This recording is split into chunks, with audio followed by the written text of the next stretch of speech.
গর্ভের সন্তান ছেলে না মেয়ে তা প্রকাশ করা যাবে না মর্মে পূর্ণাঙ্গ রায় প্রকাশ করেছে হাইকোর্ট। ভ্রূণের লিঙ্গ নির্ধারণ ও প্রকাশের অনৈতিক চর্চা বন্ধে সোমবার হাইকোর্টে প্রকাশিত পূর্ণাঙ্গ রায় আদালত বলেন, অনাগত শিশুর লিঙ্গ নির্ধারণ ও প্রকাশ নারীর প্রতি বৈষম্য, কন্যা শিশু হত্যার ঝুঁকি ও সাংবিধানিক অধিকারের পরিপন্থী। রায় বিচারপতি নাইমা হায়দার ও বিচারপতি কাজী জিনাত হকের বেঞ্চ স্বাস্থ্য অধিদপ্তরকে ৬ মাসের মধ্যে অনাগত শিশুর ডায়াগনস্টিক তথ্য সংরক্ষণে কেন্দ্রীয় ডিজিটাল ডাটাবেজ তৈরির নির্দেশ দিয়েছে।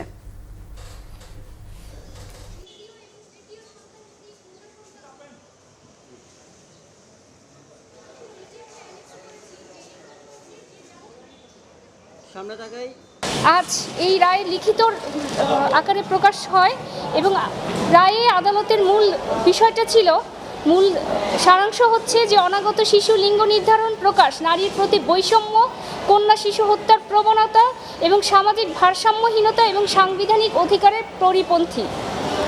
আদালত বলেন যে এতে নারীর মর্যাদা, সমতা, জীবনের অধিকারের বিরুদ্ধে যায়, যা আন্তর্জাতিক মানবাধিকার বাধ্যবাধকতারও লঙ্ঘন বটে।